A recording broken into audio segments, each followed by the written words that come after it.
Mental Mondays ignite the spark. Hope guides each step, even in the dark. New week, new dreams to see. Hope's the key to what's meant to be.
On.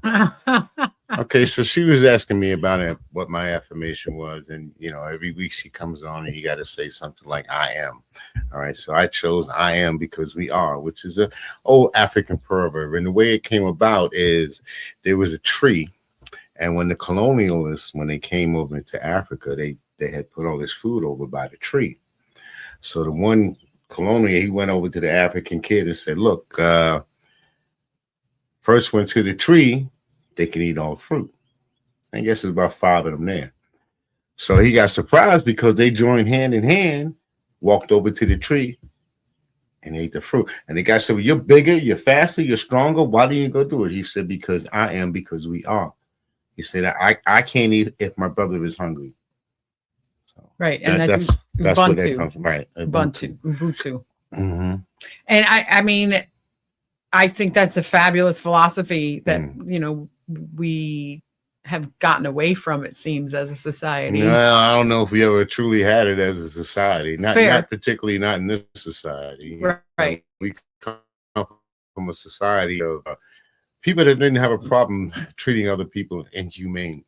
So this is why I can understand what's going on now with Iran, and the way people are being treated inhumanely by Israel. And it's a horrible thing. And this country, the administration in this country, they're down with it. They're in bed with Netanyahu. They're buddies. They're business partners. This is all about making some money. I want to build golf course and whatnot in the Gaza Strip.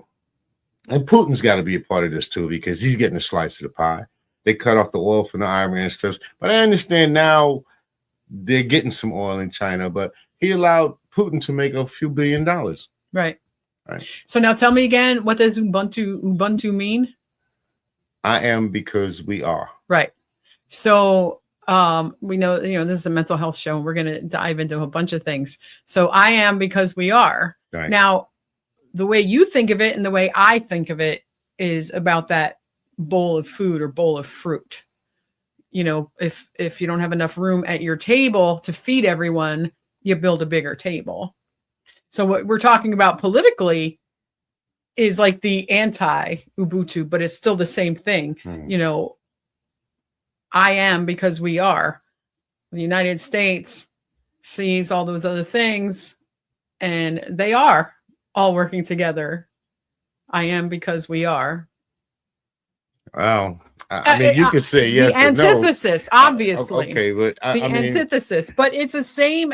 So if you think about everything that I can't say it's the same ideology. No, it's not the same ideology. Because one is willing to be humane, and this is what we're doing. Right. We're treating each other with humane. I agree. One is not willing to do that, so Correct. one is the anti. Right. So think of psychology versus dark psychology. So when we look at the psychology of Ubuntu, we see what it's meant to be, the positive of it. And dark psychology uses everything in the negative way. See, now this is where those proverbs, those different things, have the people that made them up, those spiritual people that came up with those different things. See, there is no negative side. I agree. This is what it is. Right. There is no other. Right. So when you say the dark psychology, that's some other stuff that comes from someplace else. Right. That's not attached to this. This is positive.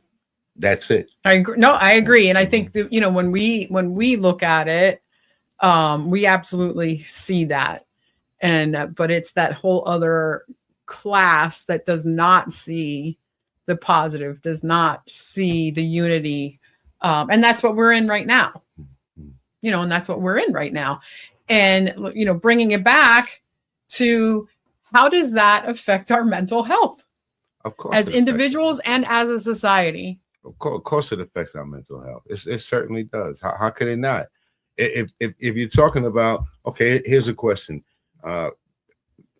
Lower wages, higher prices, and they're getting higher. You got a family to feed. Right. You don't think that weighs on a person Absolutely. mentally?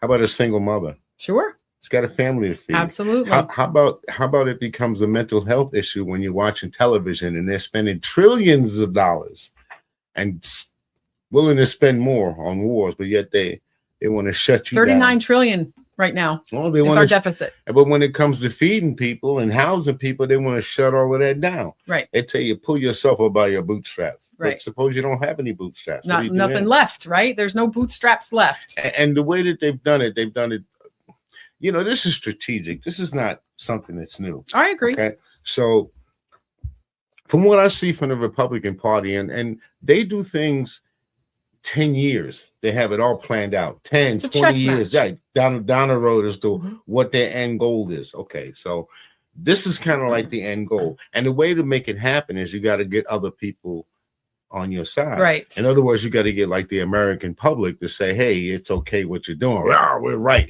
So i.e. you develop things like the Tea Party. Sure. And then from there we go to MAGA, right? That's where we're at now, right? And then you throw the national Christians, the white Christians that come in there, right? Then the white supremacists, they got them in there. You mix them all up in a bowl, and this is where we're at now. Right. But how do we get there? They make it divisive. It's marketing. That's the best way I could tell you, through propaganda and marketing. If you want kids to smoke cigarettes, we put up the billboard. Right. Okay, so it's done through marketing. Yeah. What was the guy that passed away? He was a radio host. Forget his name. Rush Limbaugh. Okay. You get people like him. They can spread that propaganda that's needed to be spread. You get the people on the Fox News, right? They lie. They lie so much it's terrible, but they continue to do so. So this is where that stuff comes from. This is how it's able to work its way into the population or into our society. Right. And these tactics are not new. No, they're not. They've been old. How do you think slavery got an opportunity to last as long as it did? You had to have the American citizen had to say it was okay. Right. Absolutely. Everybody couldn't own a slave. Right. Slaves were very expensive. Right. So those people that could own it, they got the other people. They put out the propaganda. Hate this guy, hate this guy, hate this guy because of X, Y, and D. And as long as you hate this guy, you'll always be better than that guy. That's sort of nonsense. Right. So here we are today. We put a guy in office, had an opportunity to put someone else in office. But again, through the marketing, through the propaganda, this is what we got now. Right. Let's go back to what we were talking about with the mental health part of it. And you talked about the single mom trying to feed the kids. Anybody, we're all, one paycheck away from bankruptcy, from poverty. I mean, this is, the society we're living in. And that might be a little bit of an exaggeration, but it's not that far off. Well, I'll tell you what's not a hyperbole. Now, I was a soldier at one time. So here it is. Thank you for your service. Here it is. You're sitting on a plane, a boat, or wherever you're at. You're posted somewhere, and you don't know if you're getting ready to go overseas. You don't know if you're getting ready to get involved in a war that maybe people are complaining about. They're complaining more about this war than they did the Vietnam War. I remember when the Vietnam War started, it wasn't people were down with it. Yes, let's go over there, fight the commie, that type of thing. This war, doesn't seem like anybody's down with it. So imagine being a soldier and they're getting ready to put boots on the ground. Right. How is that going to affect you mentally? Right. Absolutely. You're torn, I believe. Mhm. You know, you're torn between doing the job that you signed up to do, that you swore an oath to, that you believe in, versus something that is very difficult to believe in. How about the family members? Absolutely. How about the mental strife that they're going to have to go through? I just spoke with someone yesterday whose child has been deployed to an unknown location. They feel that their child is in a location that's not right on the front.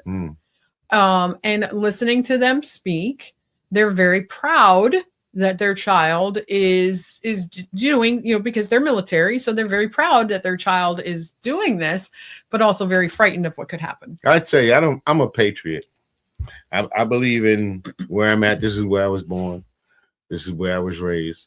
Yes, I'm African American. Always will be African. That will always be a part of me because that's in my ancestry. But I gotta tell you, going off to fight wars, like when you find out that you went out to Vietnam and it was like, for what? The Iraq War, well, for what? And I'm curious, you know, we know what happened when people came back from the Vietnam War, how they were spit on, cast aside, and the mental health issues that they faced, you know, because of that, the addiction issues, the mental health issues, the anger issues. And I'm curious to see, not that I want it, but I'm curious to see what happens after this Iran war, like down the road, if veterans from this Iran war will suffer those same types of mental health issues that people from Vietnam suffered because of the American public now being, you know, against the war. I think it may be more so than what, because the people are different type, if you want to say. The guys that when I went through the service was so much more harder than what it is now, you know. And a lot is into the computers and this and that, and they're not that tough, rugged people anymore. You know, you can skip out of basic training and say, "I'm done. I want to go home," and they'll let you go home. You couldn't do that before. Right. So yeah, I think it's going to be harder when they start to see the bodies coming back, and that's going to be a hard. And we are losing service people. We have lost service people in this conflict. Well, they said 13. I think it's more than that. Honestly, I mean, they again, you know, I got to go back to Vietnam. How much did they lie to us about the troops that were being killed? Right. And even they lied to us about the purpose that we were here. Now you got this guy, you don't know what the purpose is because he keeps flipping. Right. Let's go back to the I am because we are. Okay. So I know, like, the type of person I am, and I 100% believe that I get so much energy from my crew, or whatever you want to call it. I was at the No Kings rally myself. There you go. And I didn't walk because, you know, I have a bad back and I didn't feel like exacerbating the issue. So I stayed at the corner of Main and 7th. I saw you. And I just started talking to people, and the energy. Now, whether you're watching this, and there'll probably be some haters, that's fine. Whether you agree or disagree, that's not the point that I'm making. The energy that I felt from the people, I am because we are. There was so much energy from them, positive energy, that I was able to absorb and make me want to do more. Yes, this is something that I believe in. You know, make me want to do more, make me want to be more. I am because we are. See, you know, I like the philosophy, but I got to throw something else in the game. Okay. I hate to throw the little nuances. No, that's good. I like all nuances. Right. So I don't think African Americans should have been there. I think, honestly, even across, been there where? I'm sorry. Been there where? At the No Kings rallies. Okay. You know, it wasn't safe for us. Look, if they started coming out with the police and stuff, who's the first people that's going to jail? Well, actually, I mean, I think brown-skinned people before black-skinned people. No, baby, they look at me. I don't know what they think. And that's fair. They look at me. They can't tell the difference between somebody from Haiti or somebody from Santo Domingo. You know, I could be from Puerto Rico. You know, anything. I agree. So I agree. They'll come out and snatch me up, throw me in a paddy wagon quicker than they would do you. Right. So I'm saying is that when I went and I noticed that a lot of these rallies, there weren't many people that looked like me. Now they didn't call it a protest. No, and it's not a protest. Okay, so, it really isn't a protest. But I just noticed that there weren't many people that look like me. And this is when I ask questions to other people, this is what I get back is, no, we shouldn't be there. And they shouldn't be there, or they feel that they shouldn't be there out of fear that they would be targeted. Mm-hmm. And I have to agree 100%. I actually watched a video from an older woman from a No Kings rally in another location that said the same thing, that, you know, people of color should not be here because they're not safe. Mm-hmm. And what she said was something that I felt was awesome and fully believe it and try to live it. She said, we will be their voice for them. Mm. And I agree with that 100%, because I mean, you've known me for a minute now, and you know how outspoken I am. Mm-hmm. And if that's something that, you know, as white people, we have that privilege and we should be using it, because I am, you know, I am because we are. It doesn't mean because you're white, because you're brown, you know, because you're yellow, because you're, you know, an alien, an alien from Mars, not what they call aliens. You know, even throughout the 17th centuries, all the way up until now, we've had abolitionists. Right. We've had those people who didn't see. I can't say I don't see color. I see color. Of course, I see, because that means that's a part of you. That's your culture. Of course, exactly. I can see it. You know, but I don't see through you. I see you. Right. As a person. Right. And to me, it don't matter what you are. You could be purple and blue. If you're an ass, we can't. Right. Talk. Right. Okay. we have nothing to say to each other. But in this climate right now, again, like I was telling you, with all of the marketing strategies and the ploys and the bad talk, they got us hating each other. They got Republicans that are hating Democrats. I'm like, well, when are we all going to be American? Right. And I've gotten to the point, because, you know, I'm very politically active, as are you. And I've actually gotten to the point where I want to change my party registration to non-affiliated or independent. And I know that a lot of young people do register that way because they feel that both parties are destroying this country, that both parties are the same, that they operate the same, even though they may have some different philosophies, that they operate the same. They operate under the same mechanics, if you think about it. The best candidate isn't always chosen. It's the one who is in with the group, in with the money group. It's not always the best candidate. It's whoever they can sell. And I'm with young people. I'm telling you, I'm with the young people, and I wish a third party candidate could make a difference. I would challenge everyone in America to change their voter registration to unaffiliated. Well, then they would have to listen. Well, Trump has his way. We'll have the SAFE Act. No, and then you won't get to vote. That's fair. I know. Well, actually, I will get to vote because even though I have been married and divorced, I have my my maiden name. So you know, my birth certificate, my my social security card, my driver's license, they all have the same. They all have no signal. There we go. They all have the same name. But you're right. If this bill does pass and people don't, this is the part, I think, you know, we are talking about mental health. And, you know, it's joking. I was talking to one of our previous guests here on Mental Health Mondays, and I said that you were going to be my guest tonight. And she said, really? Yeah, she said, oh, he's probably going to talk about how you cause him mental health issues. No. Do I cause you mental health issues, Kendall? Be honest. He's taking a minute to answer. I'm not going to answer that question. I'm going to leave that one alone. He's taking a minute to answer. Don't worry about it. Be confident in yourself. You're good to go. Don't worry about what other people think. No, I know. But you know what? Sometimes, you know, our guests, they get to hear. Kendall and I a lot of times have a little banter before we go on the air. It's all in good fun. Yeah. You know, Kendall's been my friend. I'm honored. You know, you're part of my circle. My circle's this size, and you're part of my circle. And we have great conversations. Yeah, my wife likes you, so yeah, and I like your wife. There you go. My dog likes awesome. you too, so and I like your dog. Hey, there you go. So we're all good to go.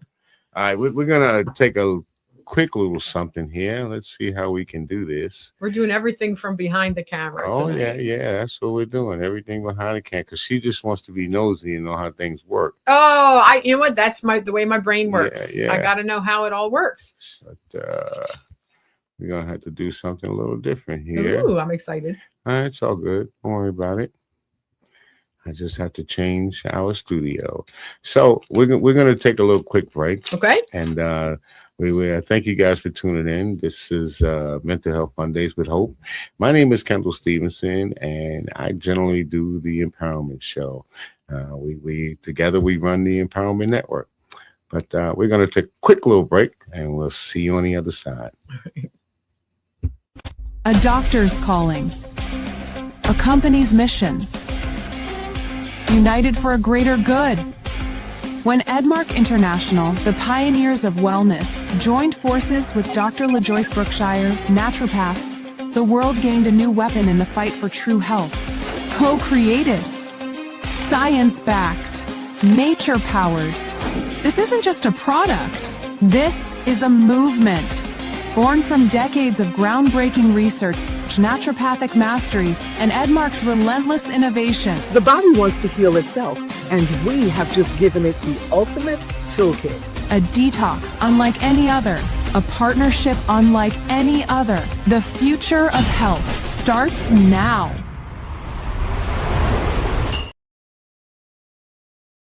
Yeah, the future of health. You know, the detox, the 21-day trilogy. If you guys haven't tried it, give it a shot. I mean, I've been doing it. I must confess, I've only done it for about 20 days instead of the 21 days. I still got a couple of bottles left in there, but Okay. you'll feel much better. It's a good cleansing. It cleans you out, really. Yeah. Is that a nice way of putting it? Yeah, I'm putting it in a nice polite way. Yeah. I mean, I guess it's up to you. Yeah. But yeah, it's and by the way, she'll be on the show tomorrow, Okay. and that will be about 5:00. She's gonna show up here about 5:00, and we're Okay. gonna talk about the 21-day detox. Okay, before we talk about more shows on the PA Empowerment Network, let's talk about a detox. So when we're talking mental health, the cleaner our bodies are on the inside, Uh-huh. the better our mental health, Uh-huh. right? Uh-huh. The better we eat, Uh-huh. the better we eat, so much of this can relate to our mental health. Okay, yeah, A- of course, a- of course. a proper if you feel diet. good, if you feel good, you feel good. Right. And if yeah. you have more energy, then you're out doing more things. And when you do more things, then those endorphins go off in your brain and you're feeling better. And then you maybe want to do a little more. Hmm. So a good diet, a good cleanse for anyone is a great first step to getting back on track. So that would even be good for our goal setting segment. Well, I fast once a month, sometimes once a week, but pretty much I fast once a month anyway for a day or two. Right. You know, I'm under the philosophy you should eat when you get hungry. Sure. Well, no, I'm not regiment. Right. I don't get up in the morning. Okay, I gotta eat breakfast. Right. 12 o'clock I eat lunch. 5 o'clock I eat dinner. I kind of eat when I get hungry. Yeah. And mostly I eat about 2 meals a day. Yeah. And I find that as long as you eat pretty healthy and Right. you stay okay. And I feel also that if you're craving something and and even if it's junk food, you might not want to eat it, but there's a reason you're craving it. There's something in there that your body is lacking. Mm. And I know women, before their menstrual cycles or during their menstrual cycles, they might be craving odd things. And it's just because of the way the body works during that time period that they're lacking some of that in their body. You know what I would tell you? Be careful eating at new places. Okay. And be careful eating the fast foods. Oh, I can't even eat my fast wife, food she anymore. had some fast food she hadn't eaten in a long time, and she gave it a try. Ooh, boy, she was in pain. Her stomach was hurting. Yeah, I can't even eat fast food anymore. Yeah. So I did that. I wanted to talk about the man, the myth, the legend. No, Kendall. I wanted Gaye to right there. Marvin Gaye's right there. Yeah. I wanted to talk about what we do here, the PA Empowerment Network. Where did it come from? Well, okay, so let's get the story right. I actually started out at a radio station known as Genesis Radio. I'm a photographer, videographer is what I ended up doing after my retirement. I was there in the studio to do some work for them, doing some video work and some photography work. I was asked to get on the microphone because I had something to say. And at that point, that's when the empowerment show got created, because I was asked, hey, you need to go ahead and do a show. I was there for a couple of years. Guy used to broadcast me and said, hey, you know what? I could probably do this from home. I had a little tragedy and stuff like that kind of prevented me from going back and forth to the studio. So doing it at home was great for me. It was cool. So that kind of started the empowerment show. And I brought that and decided, well, you know, I think maybe we could be a little more diverse. I'm not going to do a show myself 5 days a week, all day long. I'm not going to do that. So I decided, well, let me bring a few other shows in and then create a network. So this is how you got the PA Empowerment Network. Mhm. Okay. Now, I mean, your why has to be bigger than, oh, I did a show over here and now I just decided to do it here. Like, what's the why? What's the why behind the PA Empowerment Network? Well, you know, like I tell most people when I meet them and they ask me about the PA Empowerment, the network, I let them know that what we are here to do is to serve the community. We're here to provide information to the community, which is pretty much what we do. Right. And this is why I like to give a variety of shows. Like with the Mental Health Monday, you get an opportunity to talk that. On Tuesday, we hit up with the politics. So that's a politic day. Right. That's a day we get to. And what time is Politics on Tuesdays? That comes on about 6 o'clock. 6 o'clock. But tomorrow I'm going to have a show at 5. So it's Okay. actually going to be the empowerment show at 5 o'clock. Gotcha. And Wednesday is usually the empowerment show, and that's usually 6 o'clock. And on Thursday, there are 2 other shows that come on, which are Daughters of the Divine Joy, which that's with Diane Butts. Now, she comes in about 5 o'clock. And then around 7 o'clock, you have a young man, or around 6 o'clock, you have a young man. His name is Chris Matthews, and he comes in with a show known as Sharing Your Light. Now, I like the Sharing Your Light because it gives an opportunity for young people to speak about their experiences, what's going on now, how they feel now. A lot of us, especially being elder or older, we have these assumptions as to what we think the young people should do. Right. And lately, what we've been saying is things like, well, they think they're entitled to things, so they're lazy and they won't do this and they won't get out and work hard. And you know, I come to find that that's not true. Right. And is there a financial show? Well, I'm hoping that Jeannie Ruiz, if she returns, then yes. I mean, I believe she will return in her own time. Sure. You know, Sometimes we all need to take a break, no matter what the reason is. Well, you know, as I say, I always keep the light on. Sure. So, but if someone else steps up to the plate, then I guess we'll have someone else. But Right. we will have another show that will be coming on in May.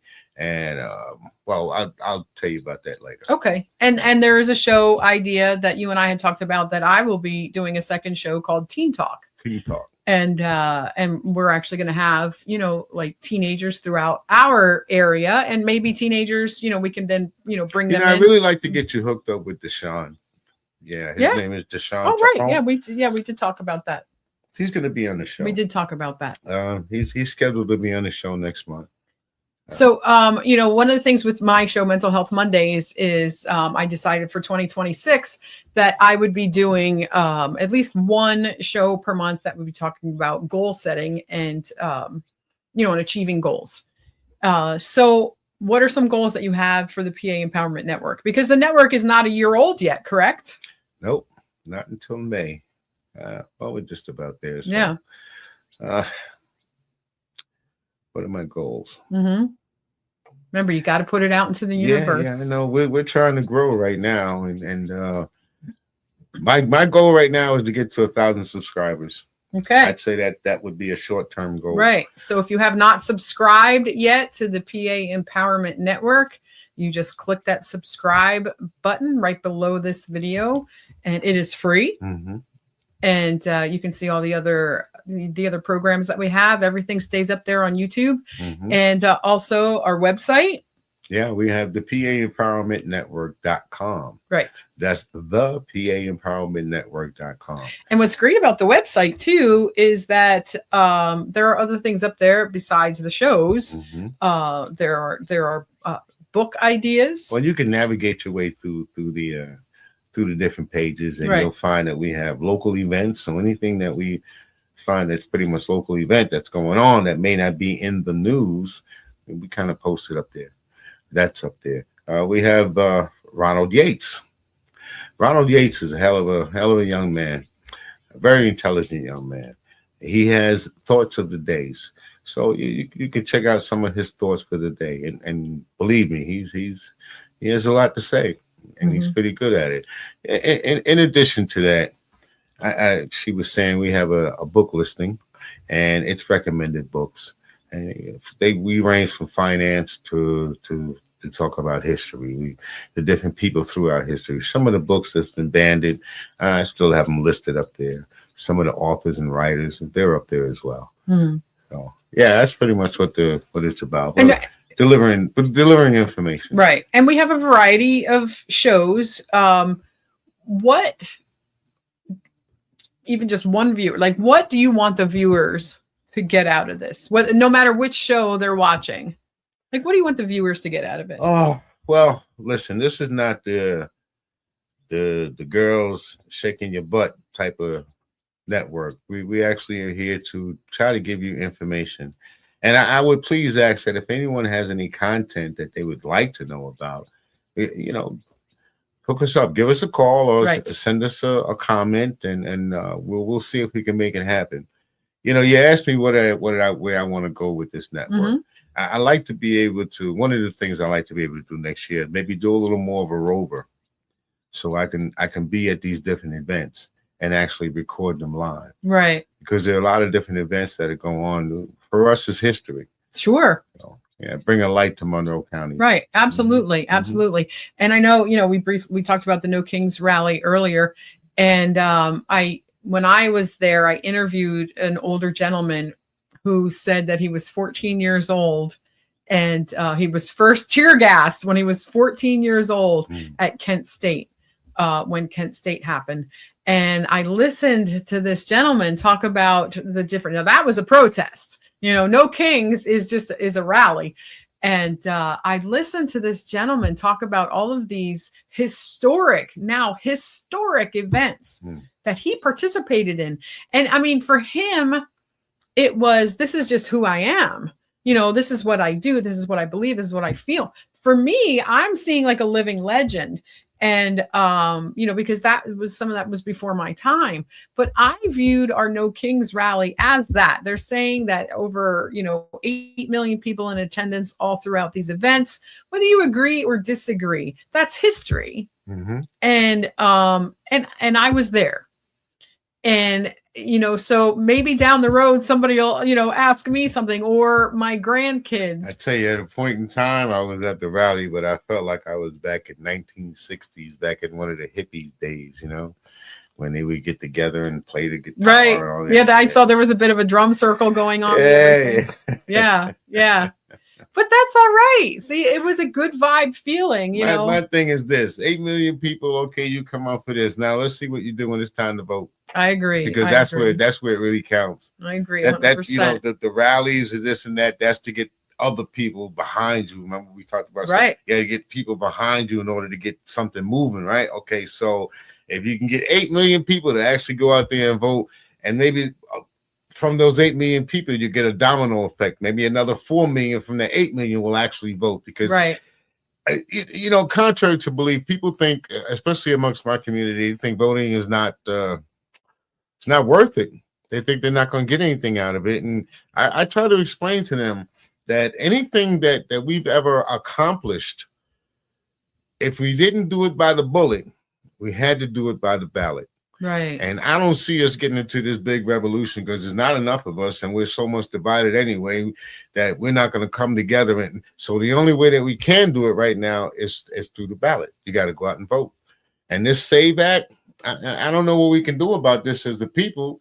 I mean, because we don't get an opportunity to vote on it. Right. So Right. And I think it comes down to like what you were saying earlier about marketing. I mean, there are still so many people that obviously haven't read it. who just listen to what they're hearing on the news or social media. I try to educate people to not get their news from social media, because it is something that's being told by an individual, unless they are citing sources. You know, the United States is a country where politicians in their advertising are allowed to lie. And there are actually other countries that are trying to make a law against that. I mean, well, this is why you tune into politics. Right. This is why we call it politics. Right. Because all of the tricks, all of the slipping and sliding that they try to do, either I will bring it out, but believe me, Ronald Yates. Okay, so that's tomorrow, right? Ronald Yates will definitely he lay it out, tell you like it is. I'm telling you, we have disputes. Sometimes we disagree, but we always agree to disagree. Let's just put it that way. Right. And I've learned so much from him. Yeah. Especially when it comes to politics. Yeah. He knows his thing.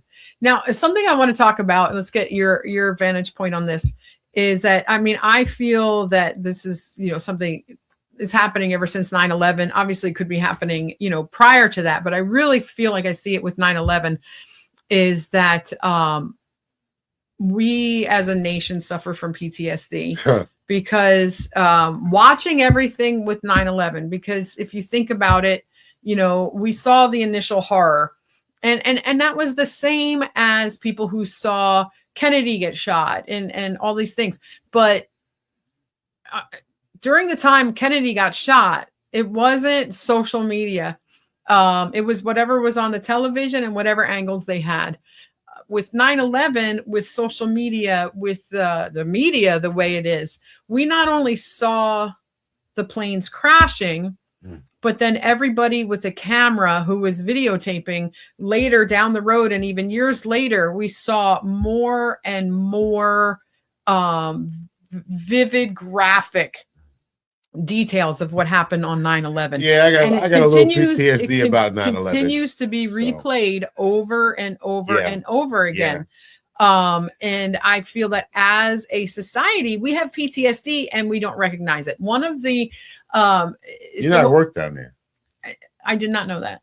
Yeah, I was at the were you there? Were you there when it happened? I saw the planes when they crashed into the building, and we got deployed down there right away. We had to go right away. And I remember when I got down there, we were at 140 West, and we climbed up in the dark. We didn't have flashlights. Went on, it's like 14th floor. Opened the office door. The whole side of the building was gone. Wow, it's just gone. Yeah, and so we got to see the bodies. I was going to say, I'm sure you saw things. We're in the manhole. We're in the man. You're working in the manhole. They got ash all over the place. They're coming up. They're bringing the bodies up. Yeah, you know what I mean. Yeah. I'm sure you saw a lot of things that you really didn't want to see and probably had a difficult time forgetting, if ever. Yeah, I know a lot of the cats, and my hat's off to the brothers at Verizon when they had to go through that experience. Right. And it was a hell of an experience for all of us down there. Right. Yeah, sure was. So, I mean, obviously that is a different level of PTSD, a very direct level of PTSD. But I feel like as a nation, just from watching that over and over and over again, I defined it initially as vicarious trauma.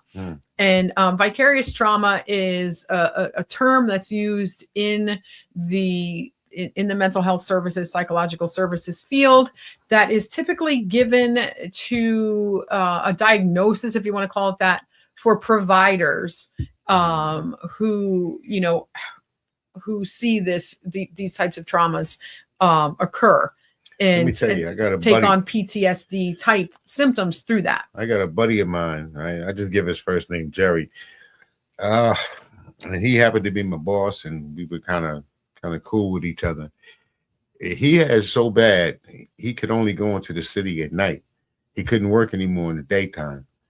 He couldn't handle the traffic. Even now, to this time, he can't. The 4th of July, he can't leave the house. He's in the house. He won't come out of the house. I hope he's seeking help for that. I mean, he's retired now. Well, but still. Yeah, I mean, it plagues him every year. He goes through it. Right.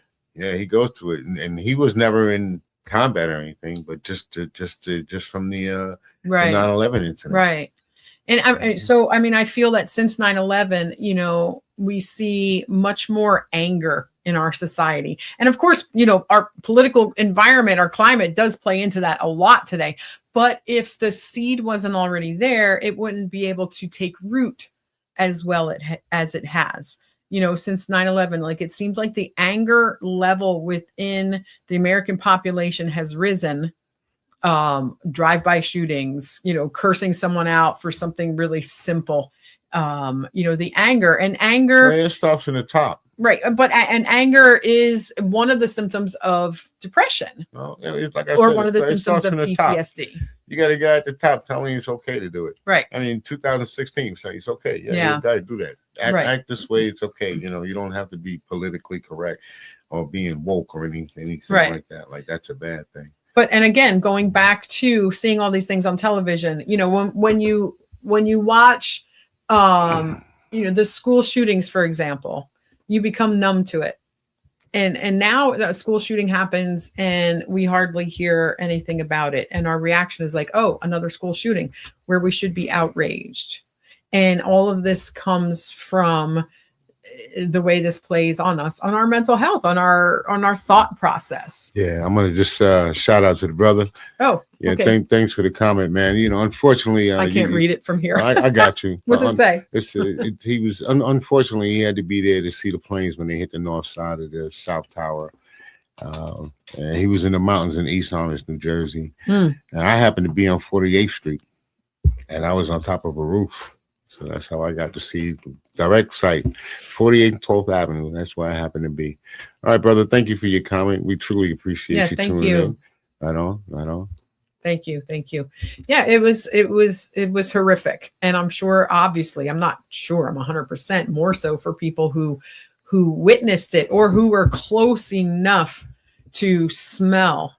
You know, our olfactory, our sense of smell is very poignant with memories when it comes to playing in, you know, into our mental health. And I'm sure there are probably different scents that may even trigger your friend. And Yeah, rigor mortis.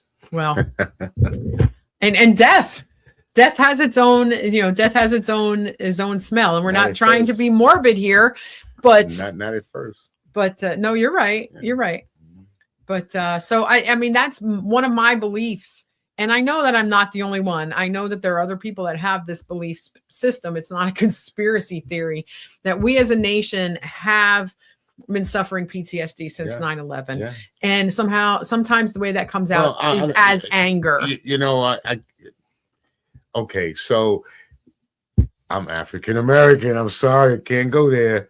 PTSD, that's post-traumatic slave syndrome, right? I mean, Okay. for us, you got it. So this feeling that people are feeling and have felt after 9/11, we've been feeling that since 17 some odd Right. in this country, and it hasn't stopped. Right. So even when you go out and fight for the country, you be patriotic to the country, you come back and you got to deal with the white supremacists. No, you can't have a job because you're black because of DEI, Right. right? Come on. The two young ladies to become generals, right? 4-star general. Hey, we don't want them to be generals because they're women and they're black. Right. And Trump is like, I don't want to stand next to no woman. Right. Come on, man. Right. I'm sorry, So but he for- loves women. But I'm saying for people like But me, because it's a black woman. yeah, but for people like me, this is ongoing. This Right. is not something that's like new or it just popped up during 9/11 or stuff. We've been going through this for a very long time. Right. So And that's something that I wish we could make people understand, because I'm sure you get, oh, come on now, slavery's been over. Get yeah. over it already. My family didn't own slaves. Yeah, but your family benefited from slavery. I agree. But these are the comments, Oh, right? that's what when people tell me that, like I say, yeah, you personally may not have been a part of slavery, but because of slavery, you your family, all of you guys benefit from it. Right. Okay, that's where the term white privilege came in, right? You got the better jobs. We couldn't get the jobs, right? They looked at us. You're black. Just because you're black, you weren't going to get the Right. job. And now they complain. Well, you know, the white guy is not getting the job. He's more qualified, and they're just giving it to the black. That's bull. Right. But Right. most of the time, we can't be just as good. We got to be twice as good, sometimes 3 times as good, Right. just to walk into the door. I get it. So yeah, I get it. I yeah. get it. Mhm. And as a woman, you know, I get some of the same things, not everything. So I'm certainly not trying. And me, I'm more of a physical individual. Now, I mean, I'm a social worker, so that's not physical, but things that I like to do are physical. And I worked for a trucking company at one point in time, and I worked on the docks. I loaded trucks. I drove a forklift, and I did have to perform much better than my male counterparts. And, you know, and I got all kinds of comments like, oh, we know how you got your job. Yeah. And I'm like, yeah, I know how I got my job. I can squat 300 pounds. What about you, Tubby? Mhm. And sadly, you know, that was the way I had to like kind of win over these guys, was like to be a jerk to the guy who was being a jerk to me. Psychology. Yeah, no, that's what they understood. That's all. That's But that's what they understood. But what if what if I were a black woman? You wouldn't have got the job. Well, actually, no, there was a black woman that did work for us. And Mm. she didn't last for very Would you say long. one? One. It was one. But listen, I was the only female They before hired her, her during the tax season probably. and got rid of her afterwards. And then next year And they'll that's get another fair. one. And that's fair. But you know what? In all honesty, and it's not because she was black, she wore perfume and it was like very, you know, poignant. And I did ask her to stop wearing it. The guys complained about it a lot. But you know what? I asked her if she wouldn't mind because it really bothered me a lot. I'm very sensitive to scents. And she stopped. She apologized and she wore something lighter or didn't use as much. Whereas, you know, I went up to her as another human being and had said, hey, you know, it really, you know, I'm sensitive. Yeah, no problem. Guys are like, oh, you know, she's just like, you know, wearing makeup and perfume, and she's trying to get a man. Don't you know guys gossip more than women? Oh, holla. I'm just telling you, you know. No, you are absolutely correct.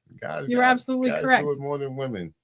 But yes, I mean, so when we talk about mental health, you know, you and I, you know, off camera, we talk about mental health, Black men's mental health. And I will have a guest on here in April who that will be the very specific topic we talk about. You know, this is one thing that I hope that you do bring on is whoever you bring on, I hope that they're a very knowledgeable person. Now, I got to tell you something about even amongst Black folks, there's a little saying, everybody that's just kinfolk ain't your kinfolk. Fair. I look at a person like Tim Scott. I don't exactly call him my kinfolk.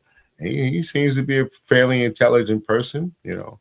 But you got to remember that Martin Luther King, he said it well. He said there's 2 types of people. There are those that are sincerely ignorant, means you just don't know. Right. And then you have those that are conscientiously stupid. They know when they continue to do it. Yeah. Like a Tim Scott who say, well, you know, slavery was really good. We got a lot of, come on, man, really? Right. You're serious, right? What do you learn from being a slave? It's like me as a kid. You get your ass whipped. What did you learn? How to get your ass whipped, right? Right. And you get your ass whipped and keep moving. That's all you learn from it. So let me ask you this, because, you know, me being a white person, here's another white person say something stupid. I just think it's stupid. Again, everybody that's your skin folk ain't your kin folk. Right. I just think it's stupid. And that goes from woman to woman. Just because she's a woman don't mean she's going to feel the way that you feel. Right. And it doesn't necessarily affect me in any other way other than thinking it's stupid. But see, it does affect us in that way. That's what I was going to ask you. Hey, you go for a job and that cat in front of you look just like you. All of a sudden, he don't hire you because he think you're going to do something nefarious. Or you get stopped by a black cop. They treat you worse than the white cops treat you. Right. I'm not kidding you. They're very hard on you. Not all of them. So I'm not trying to bunch them all together. People are individuals. They act the way that they act. I understand that. But, you know, yeah, we have had those police officers that are black that go into black communities to act like the overseer. Now, and let me ask you this, and I'm looking at it from a different point of view. So, you know, I coach basketball. I've officiated basketball. And when I used to schedule officials in basketball, we had 2 gentlemen who lived here locally who always officiated our games. We're talking rec league games. And I had complaints from coaches, our coaches, that said that these officials were harder on our kids than they were the traveling teams. And I asked the official about that. The one official's like, oh, I don't know what you're talking about. The other official said, he's like, you know what? Yeah, actually I am, because I live here and I know that the program that you run, and I feel that these kids, like if they're not, not that they're making mistakes, like if they're getting a technical or things like that. He said, I know the program that y'all run, and I know the expectations from these kids. And if they're not doing what you guys have taught them to do, I'm going to call them out on it. Now here it is. So is there any similarity between what he said with what you're saying? How about this? How about being black is, what is it? You're criminal by default? So who believes that? I mean, besides Who white believes people. that? Besides white people. Besides white people. But no, seriously, like no, it's not just white people. That's what I'm asking. But who no, believes okay, that? but Like, first of all, do black people believe that? Some do, but it's Because I have heard that from other black people. It's a mythology that's been passed on I agree. from one to another. Look, you got Korean people. They were in the Korea. You go, they make your suit, everything. They don't know nothing about that word, that N word. Right. They get over here. You go in the store first, where they call you that. Right. So where they learn it from? Right. Okay. So it's a mythology that's out. There was a saying you told me. color. There was a saying you told me once, and I can't remember what it was. It was like, goes by your skin color. If you're white, you're all right. Or something like that. No, come on. No. All right. Okay. We don't have to. We don't have to. But you know what? It was true. It's how people, how society has taught us. You don't see babies coming out of the womb. Look, we live in a society where you have an inadequate education system. We're number 27th in the world in education. Right. Number 27, not number 1, not 2, not 3, not 4, number 27. The biggest corporations that we have right here in this country is incarceration. Right. Putting people, lock them up in jails. The biggest business we got right here. Right. And 90% of the people that's in jail look like me. And according to the 13th or 14th Amendment, once I'm incarcerated, what does that make me? A slave. Yeah, absolutely. 100%. So we went from the chains. You do a crime, you go right back to the chains, right back to being a slave. Right. And who are they going after? People that look like me, because people that look like me, we're criminals by default. Right. And in response to a Facebook post not too long ago, I did a little research, and the majority of violent crimes are committed by white men. White men. And it was research I did, guys. This was not, not me spouting something. This was actually How about research. most of the crimes are committed by white men? Right. Look, if you only make up 13% of a population, how is it that you can commit 90% of the crimes? Right. It's almost impossible. And I'm going to ask you a very common social work question. How does that make you feel? My sons, I have sons and daughters that are out here. I have grandchildren that are out here. I worry about them. I worry about them. Even myself. I mean, I carry, okay? And even I believe if I get in a situation, I got to do what I got to do, but I know that I may end up getting shot up just because by default, I'm a criminal. So when the cops roll up, they see a black man with a gun. Okay. It's not going to turn out well for me. Right. Right. So that's how I feel. I feel like I'm afraid. I'm afraid for anybody that looks like me that have to get out here and deal with the white supremacists, that have to get out here and deal with these white Christian nationalist people, or just in short, Nazis. All right. And here it is. I hear it again where people try to associate what's going on now with Nazi Germany and how things work. The funny thing is that in Nazi Germany, that Hitler, you know where he learned all this stuff from? Where? Jim Crow America. That's where he learned all of that goody stuff on how to take care of his people. He learned it from Jim Crow America. That's where he learned it from, right here. Because if you remember, they had Nazi groups right here in America, too. Right. Okay, so, yeah. All right, so we're about at the end of this show. I hope you enjoyed this. It's been a conversation. We definitely, I mean, we're still talking mental health because, you think about it, so many things that are happening in our society look here, today. just blame her. Okay, she got an ex-soldier. She got a black guy that's and no, I am not militant. I'm just pro-black. Okay, I am not against anything. but she got a black guy that's on here, and we got an opportunity to speak about different type of traumas, and Right. the different type of traumas that people go through. Well, Right. black trauma is not the same as white trauma. No. It's not. It's not. We have hundreds of years of trauma that we still haven't gotten over. Right. If you want to say it's in the DNA, yeah, check a DNA. We've been Right. screwed over, messed over, and all kind of things. But it's not over because it's literally not over. It's not over. Well, but you know what? I'm going to tell you something. There's something that I have seen and that's growing on in Akibalon. I use the word Akibalon, which is the Garden of Eden. I try to explain to you that's the original name of Africa, which is Akibalon. And I noticed that they're trying to do a Pan-Africa thing. They got Ghana and Niger and a country called Burkina Faso. And in Burkina Faso, there's a young man he's not a president, and he's doing his thing over there. They, of course, over here they consider him to be a terrorist, but in Burkina Faso, his name is Ibrahim Traore, and he's the president. And he is doing so much for that country. He kicked all the French people out. Anybody that was a colonial, he kicked them out. Yeah, well, I mean, they were going there taking all the gold like they were shopping. Well, let me go down to Walmart, boom, boom, boom, and I'm going back home. All right, so they take all of the gold and give you a bunch of peanuts and say, here, we're helping you out. So my man said, look, you know what, we can grow our own food. We don't need you for food or anything. We can grow our own food. We've been doing that for years. So he's taking the gold back, and he's taking the money and rebuilding his country. He built homes, highways, agricultural equipment that he brought. That he's really, really doing the damn thing for his country. Some people may say socialism. I don't care. I look at it as a person that is actually a true patriot, that is taking care of his people and taking care of his country. And that's what I see. Right.